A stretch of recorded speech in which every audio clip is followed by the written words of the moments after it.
এজন্য আপনি সন্তানকে ভালোবাসতে জেনেছেন, আপনি আপনার স্ত্রী, পুত্র, পিতা মাতাকে চিনেছেন, এজন্য আপনি তাদেরকে ভালোবাসতে জেনেছেন। হ্যাঁ, যদি আপনি তাকে চিনতেন যাকে সবকিছু থেকে বেশি ভালোবাসবে, তাহলে অবশ্যই আপনি সবকিছু থেকে তাকে বেশি ভালোবাসবেন।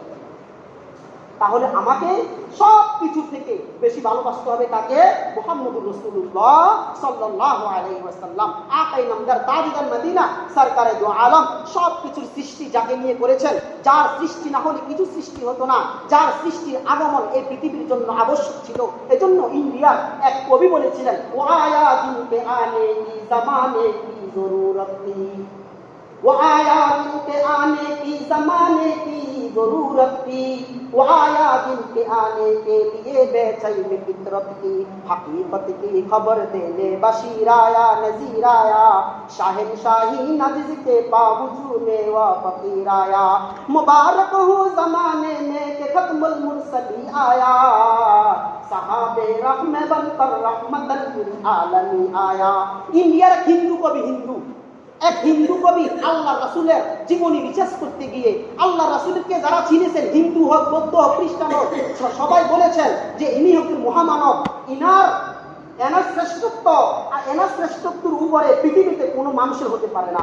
এজন্য আপনার 100 মানুষের জীবনী লিখেছেন এক ইহুদি, 100 মানুষের জীবনী লিখেছেন এক ইহুদি। কে লিখেছেন? এক ইহুদি। 100 মানুষের জীবনী বা আপনি লাইব্রেরিতে কিনতে পাবেন। 100 মানুষের জীবনীর মধ্যে সর্বপ্রথম যার নাম, যে মনীষীটার জীবনী নিয়ে এসেছেন, তার নাম হলো মুহাম্মদুর রাসূলুল্লাহ সাল্লাল্লাহু আলাইহি ওয়াসাল্লাম। তাকে জিজ্ঞেস করা হলো, আপনি তো একজন ইহুদি, আপনি আপনার এই কিতাব লিখতে গিয়ে, এই বই লিখতে গিয়ে সর্বপ্রথম এমন এক মহামান, এমন এক ব্যক্তির নাম নিয়ে আসলেন যাকে আপনি মানেন না। ওই ইহুদি বলল, শোনো, যখন আমি এই কিতাব দেখতে বসি, এই বই দেখতে বসি, আমি রিসার্চ করতে থাকি। আমি রিসার্চ করতে করতে করতে করতে যতই চেষ্টা করি এই মানুষের উপরে কাউকে প্রাধান্য দিতে, আমি এই মানুষের উপরে কাউকে প্রাধান্য দিতে পারি না। একজন ইহুদি মুহাম্মদুর রাসূলুল্লাহকে কি পরিমাণ চিনেছেন? তিনি বলেন, আমি যখন এই কিতাব লিখবো, লিখতে বসি, এই বই লিখতে বসি, আমি তার উপরে কাউকে দিতে পারবো কিনা। কোনো মানুষ পৃথিবীতে শুরু থেকে শেষ পর্যন্ত, আদম থেকে কিয়ামত পর্যন্ত কোনো মানুষ আসবে কিনা, এই পর্যন্ত এসেছে কিনা, আমি কাউকে পাই না তার উপরে, তার নামের উপরে কাউকে লেখার জন্য। এজন্য আমি মুহাম্মদের জীবনী আগে নিয়ে এসেছি।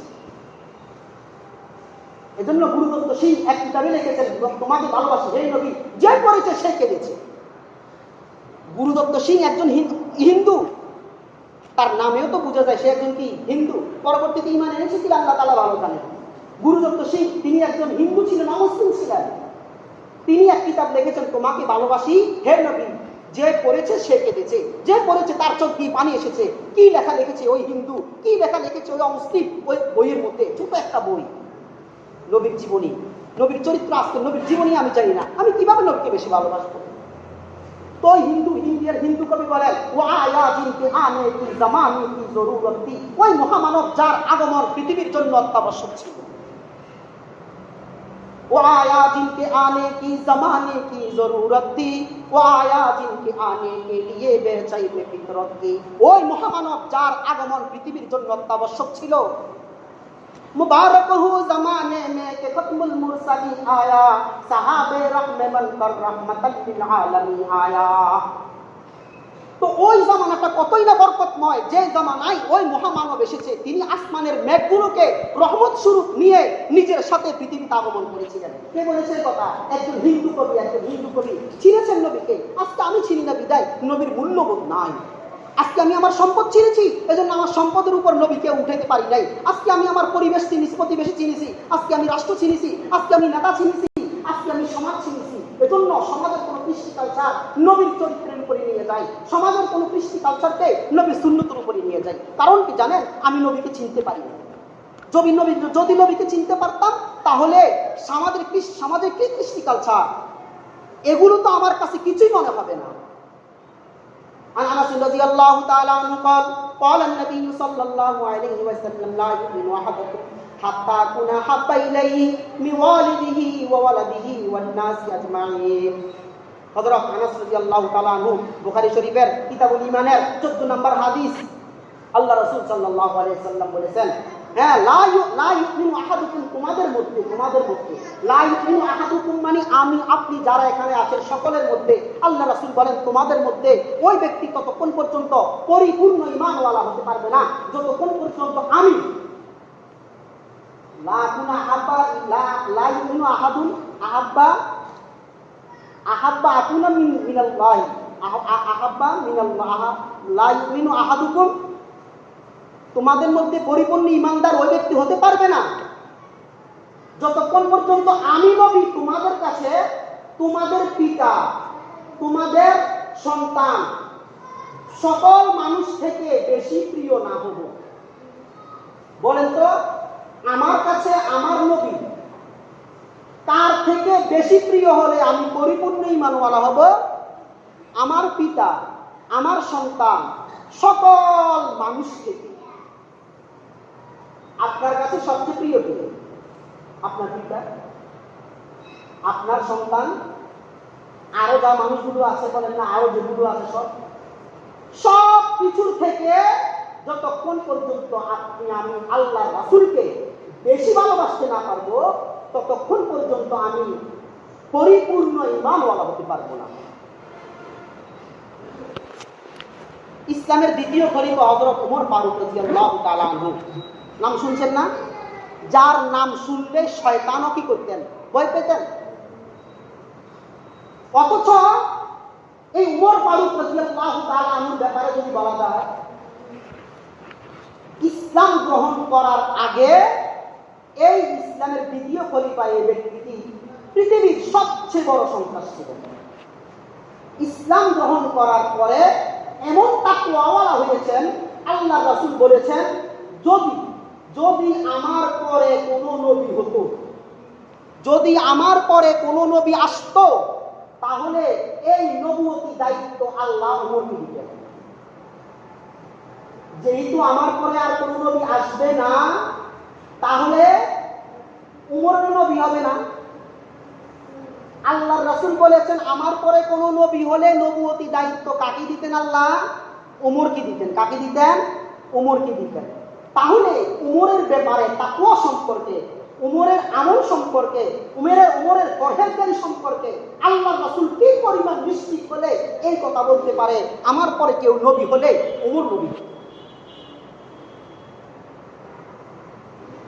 এই উমর কি পরিমাণ তাকওয়াওয়ালা হয়েছেন। আল্লাহ রাসূল সাল্লাল্লাহু আলাইহি ওয়াসাল্লাম একদিন ওমর ফারুক রাদিয়াল্লাহু তাআলা আনহু প্রশ্ন করলেন, ওমর তুমি বলো তো আমাকে, তুমি আমাকে কেমন ভালোবাসো?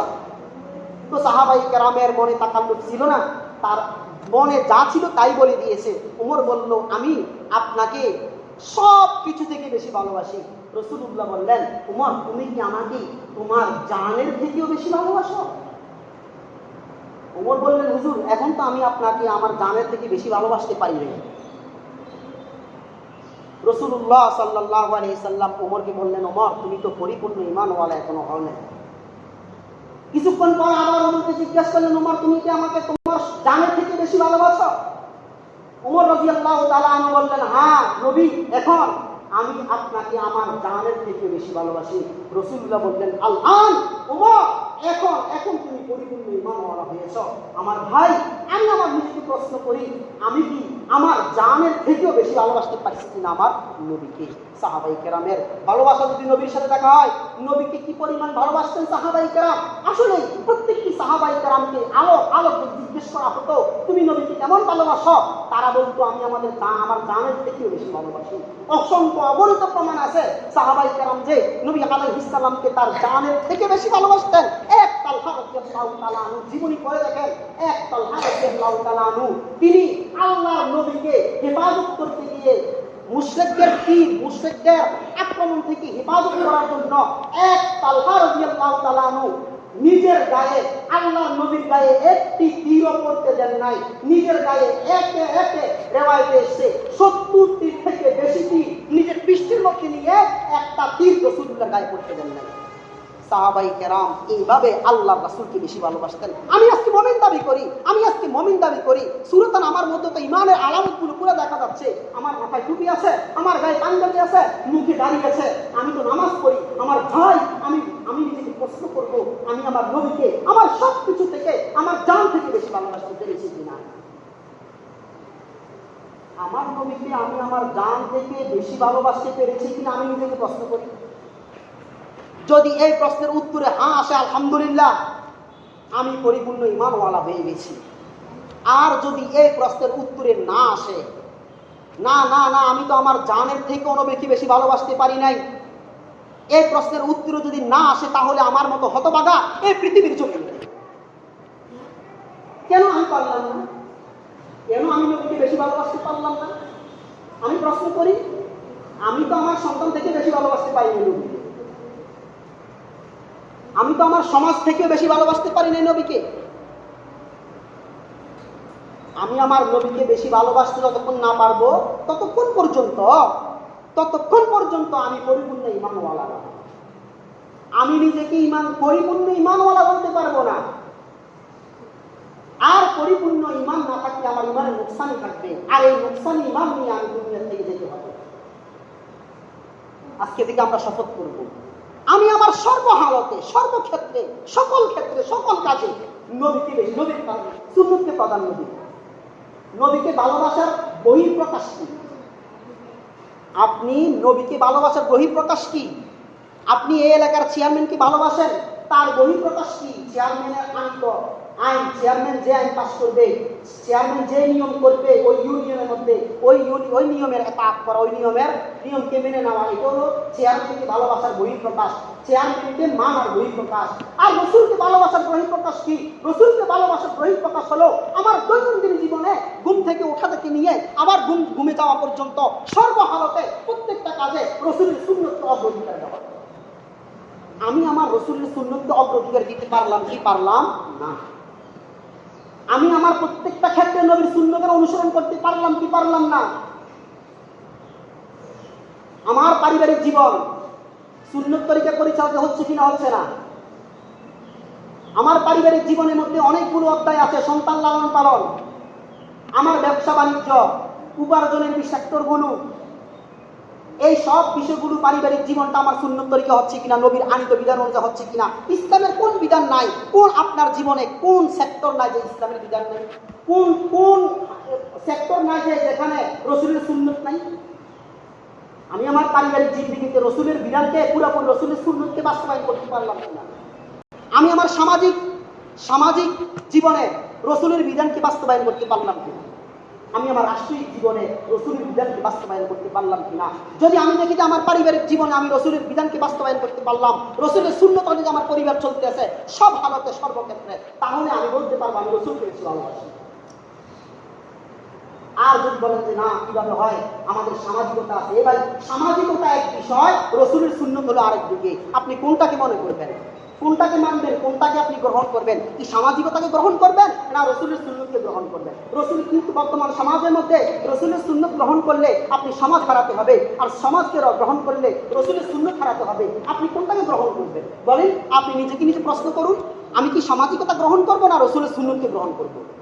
বলে হুজুর, ওয়াজ তো আপনারাই করেন, কিন্তু আমাদের সমাজ নিয়ে চলতে হবে। কোন সমাজ নিয়ে আপনি চলতে চাচ্ছেন যে সমাজের মধ্যে রসুলের সুন্নত নাই? কোন পরিবার নিয়ে আপনি চলতে চাচ্ছেন যে পরিবারের মধ্যে রসুলের সুন্নত নাই? তাহলে তো আমি আপনি রসুলের সুন্নতকে নিচে নামিয়ে সমাজকে, পরিবারকে আমি উপরে উঠে দিলাম। আমার ভাই, তাহলে আপনি আমি আমাদের সামাজিক জীবনে, আমাদের পারিবারিক জীবনে, আমাদের রাষ্ট্রীয় জীবনে, আমাদের দৈনন্দিন জীবনে ঘুম থেকে ওঠা নিয়ে ঘুমে যাওয়া পর্যন্ত সর্বহালতে সর্বক্ষেত্রে আমার আপনার দায়িত্ব হবে, আমার আপনার উপরে ফরজ হবে, কর্তব্য হবে সর্বক্ষেত্রে রসুলের সুন্নতের অনুসরণ করা। প্রত্যেকটা ক্ষেত্রে রসুলের সুন্নত রয়েছে। আপনি যদি না জানেন, ওলামায়ে কেরামকে জিজ্ঞেস করবেন, ওলামায়ে কেরাম বলে দিবে যে এই ক্ষেত্রে এটা সুন্নত আর এটা হলো সুন্নতের খেলা। আল্লাহ তাআলা আমাদের জীবনটাকে রসুলের সুন্নতের দ্বারা সাজানোর তৌফিক দান করুন। ওয়া আখিরু দাওয়ানা আলহামদুলিল্লাহি রাব্বিল আলামিন।